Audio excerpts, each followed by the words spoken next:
In the Know.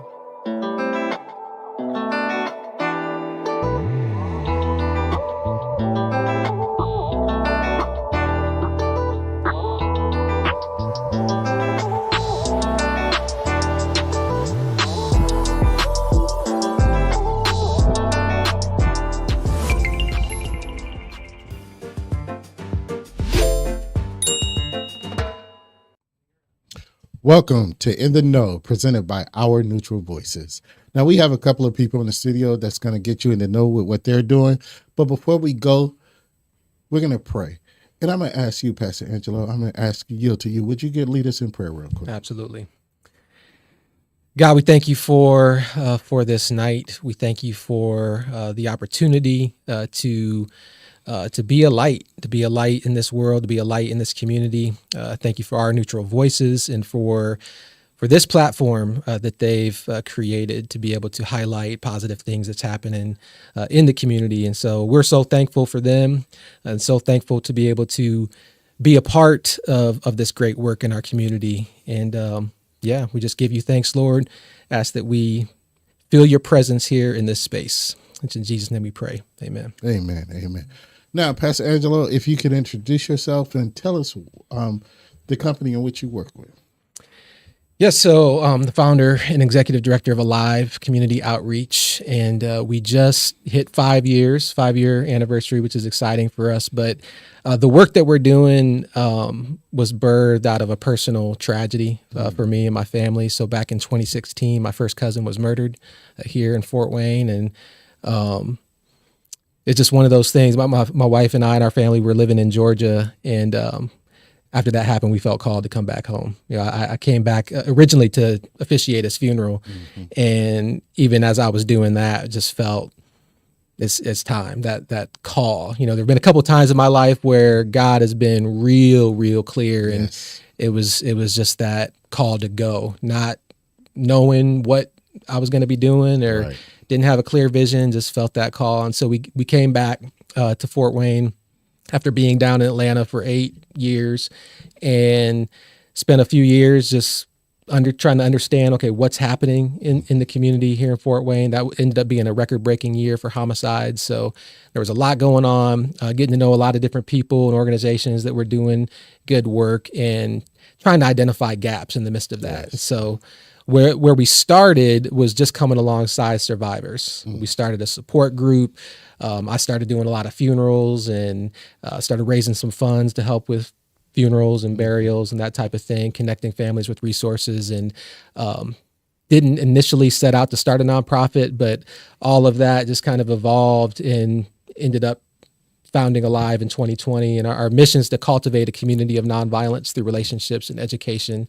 And our vision is to break this cycle of violence. Yes. And so we have the survivor support work that we're doing, and that's where we started with families affected by homicide. But the more that we were doing that work early on, the more that we really felt called to do something around intervention and prevention. Right. And that's where our Peacemaker program came into being, that we're doing in Fort Wayne Community Schools and a little bit over in New Haven as well. That's good. Now, you mentioned survivor, and you mentioned tragedies, and you mentioned loss. And I know Miss Cynthia has been here before. I'm going to let her introduce herself and tell us what part you play with Alive, Miss Cynthia. So I'm the director of survivor support. I've been with Alive since 2021. I started part-time, and then I became full-time in 2022. So I work with families who have been affected by homicide. I also have support groups once a month, every fourth Thursday at First Wayne Street United Methodist Church. We feed from 5:30 to 6, and then we have our support group from 6 to 7. I also do one-on-one with families when they request to meet with me. When I meet families, I do an assessment, see what their needs are, then go from there. I also have had a 6-week group at Northside High School in November of 2024, working with the youth that had been affected by homicide. We had a boys group, and also we had a girls group. And also we advocate with families as far as education. I go to court with families to be there for them when they're seeking justice, advocate, and education wise. So when they feel like they want to share, taking their pain and turn it into purpose, they also speak and share their story as well. And that's what I have done while working with Alive. You know, and that's a good thing. And I know, Pastor Angelo, you said when you came back, you never envisioned starting a nonprofit. You were just trying to find your space. Yeah. How do you, and Miss Cynthia just spoke about it, but how do you go through that pain process and then find a purpose? What was your, okay, this is what I want to do moment? You know, for me, there was this moment, even as I was officiating my cousin's funeral. His name is Nick Powers. As I was there in the pulpit, I just felt this sense of like, this is not going to be in vain. This is not going to be in vain. And so I was highly motivated even before I knew that we'd be coming back to Fort Wayne. And so it was just, for me, it was one and the same, you know, and I know for some people there's a process that they have to go through of healing, you know, and then they're ready to kind of to step out there and kind of live into that purpose. But for me, it was simultaneous. It was that stepping into that purpose was, for me, part of my healing. Now I've had to go through kind of I've had to have people around me, and you know, I've had counseling, and you know, but even then, like, you never know when grief is going to hit. True. There was a time last summer, I was sharing my story during our academy in the summer with 60 students. There's probably 75 people in there, students and some volunteers. I'm sharing this story, and I share this story all the time in churches and all over the place. And I felt all of a sudden all the energy just drained from my body, and I couldn't gather my thoughts, and I had to sit down, and I just broke down. And I'm not a crier. That's not really how I process emotion, but it just hit me in a completely unexpected way. So grief is weird like that. Right. And you have to allow yourself to kind of, you got to embrace that when it comes. But for me, the moment that as soon as it happened back in 2016, I was pretty focused and motivated to find kind of what, you know, where my place was. But the first step was coming home, just responding to that call, because we enjoyed life down in Atlanta, and it was a big step for us to come back here. But that call was so strong, and then once we got here, it was just, all right, just a lot of learning, and that's a big part of it too. Just really trying to understand the issues, understanding who's already doing what, you know, so that whatever you end up doing isn't duplicating something that somebody else is already doing. So there was a lot involved in that. It's Cynthia the same, because we've heard your story, and many people know you, but update people that don't know your story. How did you come to be? You talk about survivors. You're a survivor. How did you take your instance to be able to help other people? So I lost my son in April 1st, 2018, here in Fort Wayne, Indiana. But through that, I did not know that I was going to end up working with an organization dealing with grief. And during the process of taking that pain that I have, working with others has been healing for me. Even in the support group, a young lady asked me the other week, like, you seem so strong. And she was like, how do you deal with this? How do you get through? It's been 7 years this year. And I told her, I cry. You have to let it out. When it hits, you can't keep it in. I let it out. I cry. I'm on my knees praying. I'm reading scriptures. I'm listening to podcasts with sermons.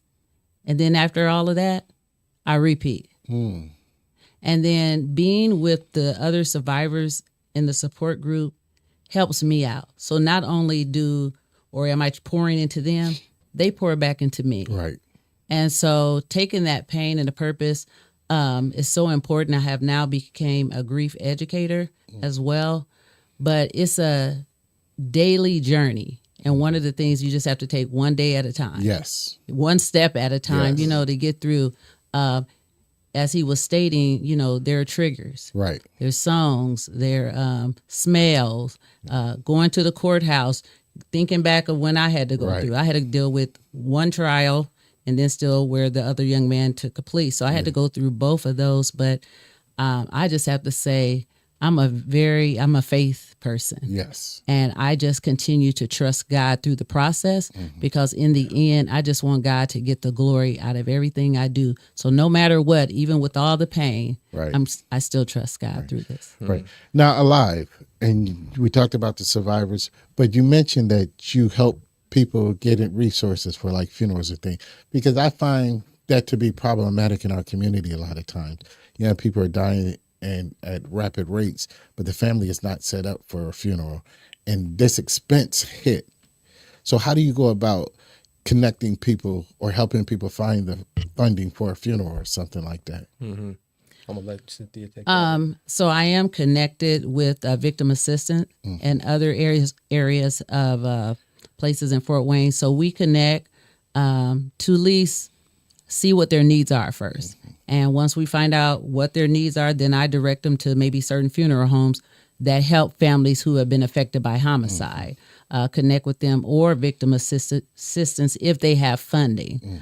A lot of times, Live, we help out as well with different things at the time. So it just depends what the needs are. But we definitely connect them with the people that's willing to help at the time. It's a problem because most people are not prepared for that. No. And I know another thing that she's done more and more of also is try to educate people on insurance and life insurance and that type of thing. Like, especially if you're out there like that. Right. Because that's the reality of it. That's right? the reality of it, yes. If you're out there like that, then at least, don't put your family in that position. Right. And so that's a hard conversation that we've had to have from time to time, but that is one of the consistent issues that we've had when a tragedy hits like this and you're not prepared for it. So we've done our best to provide some funeral burial assistance. That's something that we've done, but you can only do so much. Yes. And people are left trying to figure out the rest, and it's hard. Yeah, it's real hard. And the problem, and you mentioned that you want to foster a good environment through nonviolence. Yes. How do we reach the generation that's right now in a place that, that's their go-to? That's their, because I got to prove something, I got to stand up for something, but that's their go-to. How do you reach those young people? That was the question that we were asking in the beginning. How do we do this? And so we had before we got to Peacemakers, we had a whole lot of different ideas that we were kind of brainstorming and playing around with. And we talked about like an after school program and that type of thing. And it was like, well, there are already some really great after school programs that are happening. But then we thought, okay, there are 8,500 kids that are in these high school, in our 5 Fort Wayne Community School high school buildings every single day. After high school, on the weekends, kids are spread out. They're all over, but within those hours when school is, we got them, and there are kids that are in the system and expelled and stuff. But there's a large percentage of our young people that are in the schools. And so that's one of the reasons why strategically we said, let's develop a relationship with the schools. And so we started with Southside in 2021, already had some relationships there. And we started working with a group of students. We initially piloted with a group of students at City Life, but they were all Southside students. And from there, it just kind of took off. So now that we're in the buildings every day, we're focusing on a group of student leaders, but we're also doing a lot of intervention work, with students that are getting in trouble and getting into fights and that type of thing. And kind of the goal is, how do you get kids from here and develop them as leaders and ultimately become peacemakers. And we've been able to do that, and got some pretty cool stories of students who were over here, but now are over here. And that's the goal, because you got a lot of leaders that are getting in trouble. Yes. But how do you channel that Right. in a positive way? Right. Right. Yeah. And that's sad, because some of the great leaders take their leadership in the negative way. Right. Because they're persuasive, they're cunning, they're, articulate, they're convincing. So when I have all those characters, I can find other ways to utilize those things. So, it's a good thing that, you are in the schools, and you say you're in Southside. How many other high schools are you in? So we're in all 5 Fort Worth Community Schools, high schools. Yeah. So. Yeah. Now tell us what makes up Peacemakers. I know they're students, but how does someone get involved with Peacemakers? How do you decide who's going to be a part? Is it open volunteer? How does Peacemakers work? So there are different layers to it, but so we have Peacemaker Academy. That's where we started. Before we started anything else. So Peacemaker Academy, it's a 3-week program in the summer. It's in this intensive leadership development program. So Dr. King's philosophy of nonviolence, that's like the core philosophy. Dr. King's 6 principles of nonviolence. That's like the core of it all. But we do a lot with de-escalation and develop. How do you cultivate internal peace, right? If you want to make peace in the world, you got to cultivate peace in yourself first. So we do a lot with that, with trauma, but also like organizing. How do you organize for peace? So that's a 3-week program. So we started at Southside with just 12 students.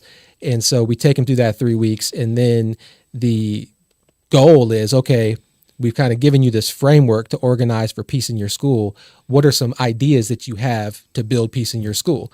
And then we walk with them to actually help them implement those things and work with the administration and the school. So we started with those 12 students, and those came from, we do interviews. There's an application process. They have to have recommendations from admin, from teachers. So it's a pretty thorough process.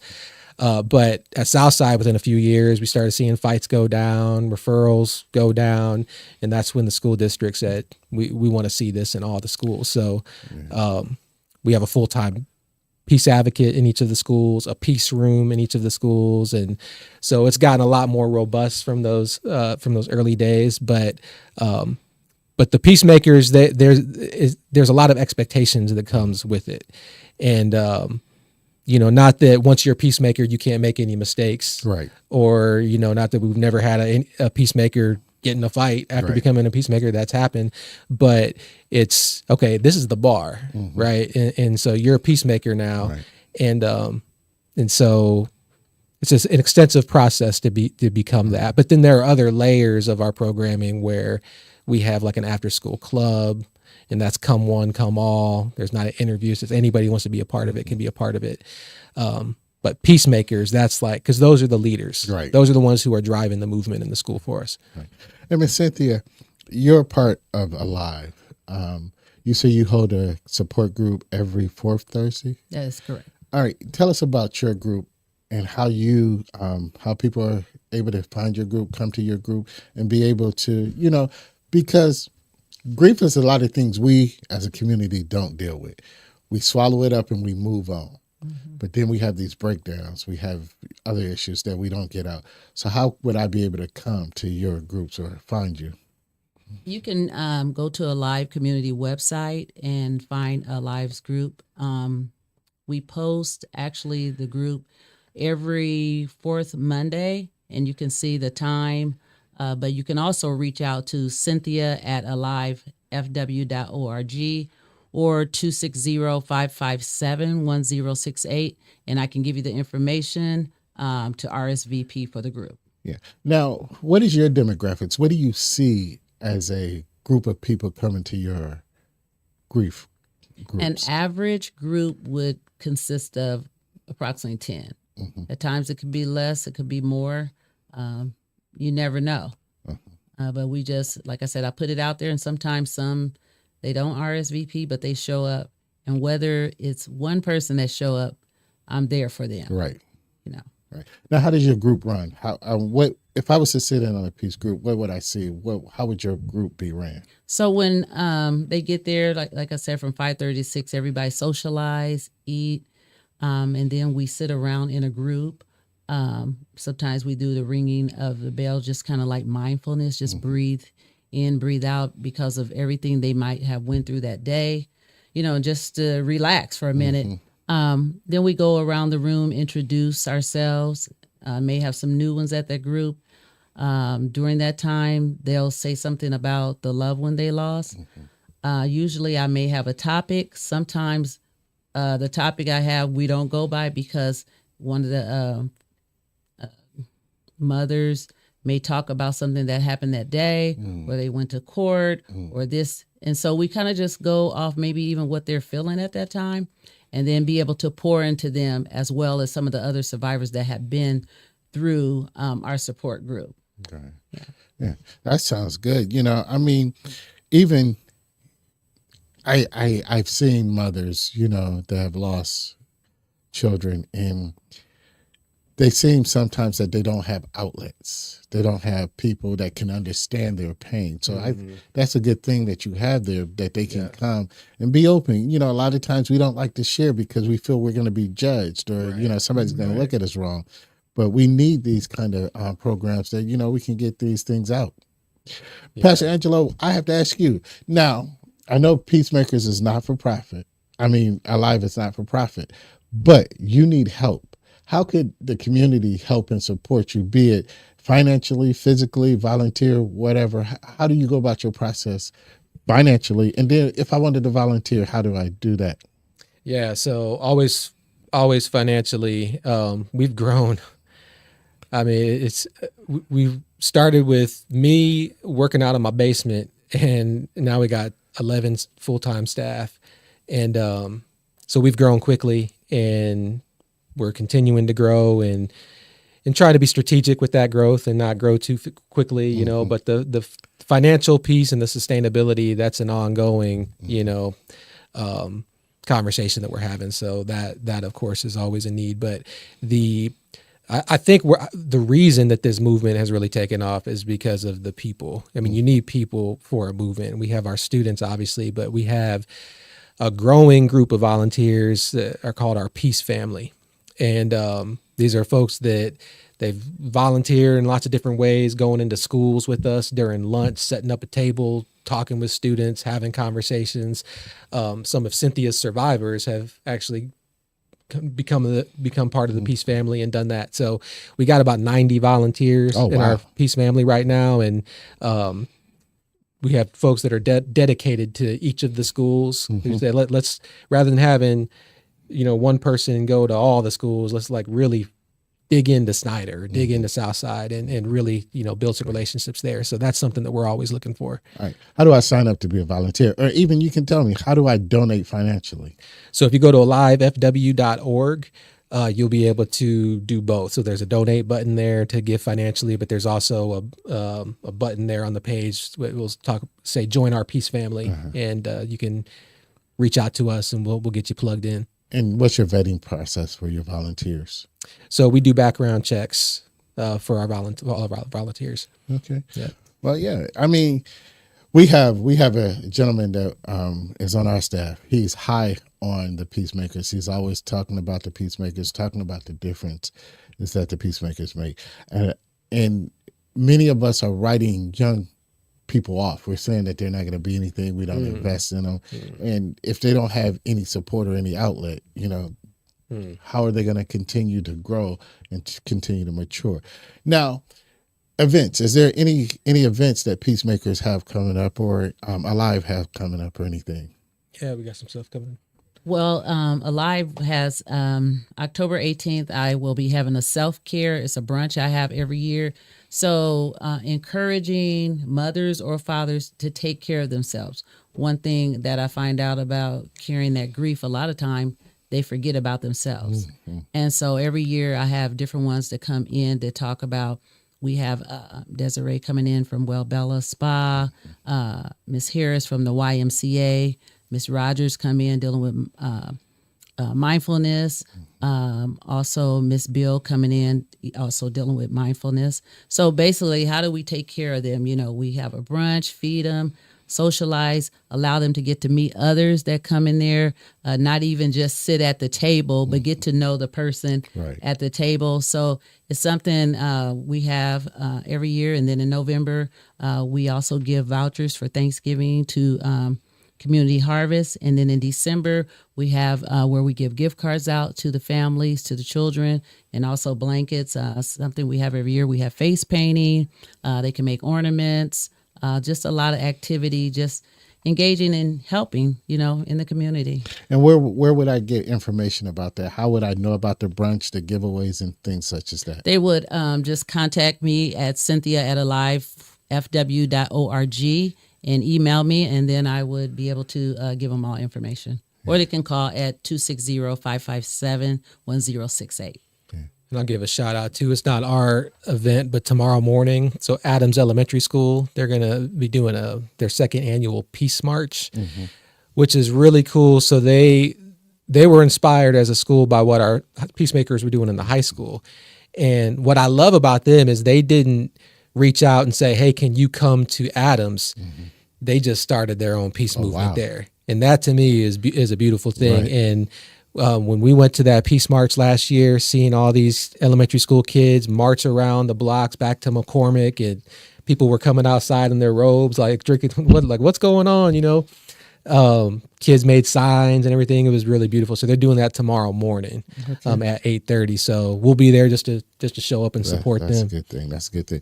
Now, before we go, we're going to have both of you give some encouraging words to our community. Pastor Angelo, about Alive, how to go about, whatever God puts on your heart. And even with the peacemakers, embrace the community and give them some encouraging words. And Miss Cynthia, that goes with you too, survivors or whatever, whoever goes first, just give our people some encouraging words. I just would like to say that you're not alone out there. The ones that have had lost a family member to homicide, we're here for you. I've been through it, so I know what it's like. I know what it feels like. And I just want to be able to share in the community with others, how to move forward even in the midst of the pain. There's others that have been through the same thing, and we just want to be there to encourage. We're open, especially doing one-on-one. So you don't have to even meet in the group, but we just want to let you know here in the community that you're not alone, and we are here for you, and you can call anytime where we can schedule to meet with you. So early on in the process, we were thinking about, what's God calling us to, the scripture that kept coming to mind was John 10:9-10. The thief comes only to steal, kill, and destroy, but I've come they might have life and have it in abundance. And that's where the name Alive comes from. And so there's a lot of stealing and killing and destroying of life in our community, but that promise remains, and that promise is powerful. And so that's my encouragement, that we hold on to that hope, that promise of abundant life, that we walk in that. And our young people, we talk about them being the future. What these peacemakers are teaching us every day is that they are the present, and we have to support them. We have to come alongside them. We have to believe in them and hold on to that promise of abundant life for them until they believe it and walk in it themselves. Yeah, that's powerful. Now, I just have a couple of things that's going on with OMV. This Saturday, October the 11th, we will be at the Urban League for our second part of our financial seminar, Family Affair. They will be talking, I think, about home equity loans and things such as that, about home ownership. It's from 4 to 6 at the Urban League. We welcome you to come out and join. But as I say, we'll feed you, we'll give you knowledge. And thirdly is, if you come enough times, your name will get put in the drawing. You can win a free TV, a 55-inch TV. So come out, join us, and you can win a free TV. But also on October 25th, we're having a citywide crusade. This will be at Indiana Tech in the Snyder Building. It's from 6 to 8. We're going to have several dynamic speakers, and we're going to be talking about peace. We're going to be talking about the community. We're going to be talking about a lot of things. We encourage you to come out. You can see our website or ONV website. There's a QR code. You can sign up to go there. But we're asking everybody, we need to make a difference in the community. And there's all these organizations, Alive, ONV, and many other organizations that are out here trying to make a difference in the community. We're going to collaborate. We're going to work together. And we're going to make a difference. We're going to make a difference. And I'd just like to thank everybody for joining us. I thank you again, Pastor Angelo, for being here with us. You're more than welcome to come back anytime. Again, you have anything, just let us know. We'll have you on. And Miss Cynthia, you know this is your second or third time on. Whenever you have anything coming, just let us know and we'll have you back. Thank you. And we thank you all for joining us this evening. And as we say before we leave our people every night, always protect your mind. A podcast by Neutral Voices Media Group. In the Know.